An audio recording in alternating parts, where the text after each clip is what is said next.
Good morning, my friends, and happy Friday! We made it through another week of telelearning. I am trying to find the positive in this situation, and one thing that I do really enjoy is just being home with my family. It really gives us a chance to just slow down and spend some time together. So I hope that you too can find some positive in this new crazy world that we're in. Today I'm reading Loveykins by Quentin Blake. And this is a very, very cute book. And I want all of you to know that you are my Loveykins and that I miss you all very, very much. Angela Bowling took her shopping bag and set off for the village. It was a bright spring morning, but the wind had blown all night in the great woods, and there were leaves and fallen branches everywhere. And there was something else. "My goodness," said Angela. "It's a baby bird blown out of its nest. This little Loveykins needs someone to look after him." She wrapped him up carefully in her scarf and took him home with her. Does he look very happy about that? When they got there, Angela added a shawl and an old sweater so that the little bird would be warm and safe. Then she sat him in a lovely basket that once held flowers.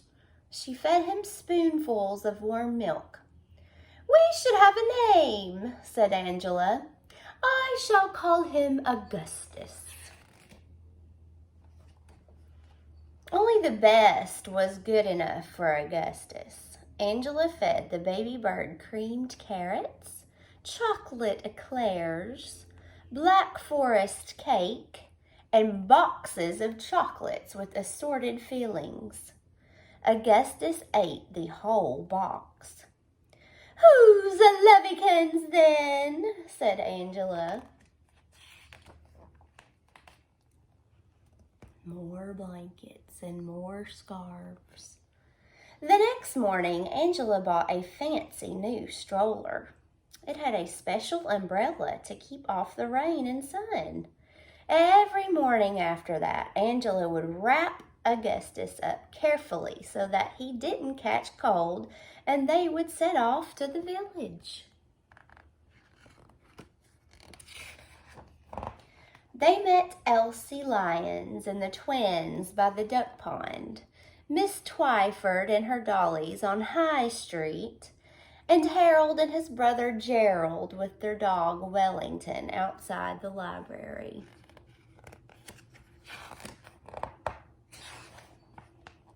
At the village store, Angela Bowling bought all the best things to eat that she could find.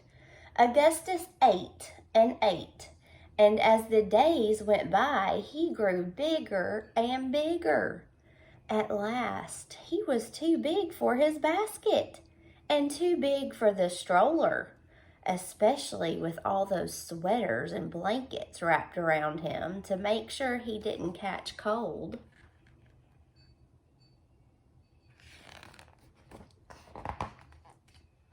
So Angela Bowling bought a brand new garden shed, especially for Augustus.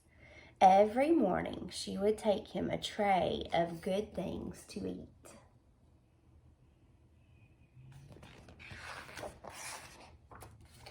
And then, once again, there came a night of dreadful weather, and big winds blew through the great woods. In the morning, Angela Bowling got up, put on her robe, and stepped out to see her little Loveykins had spent the night. But what did she see before her?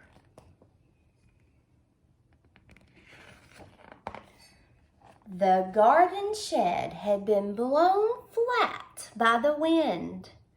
There, with piles of blankets and sweaters strewn about him, stood Augustus, shaking his wings.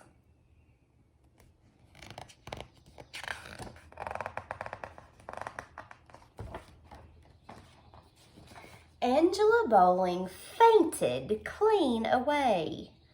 Augustus covered her carefully with a pink flowery blanket. Then, with his wings creaking slightly from a lack of use, he began to fly. He flew through the village, over Elsie Lyons and the twins, over Miss Twyford and her dollies, over Harold and his... Sorry, I don't know what just happened there. Over Harold and his brother Gerald and their dog Wellington.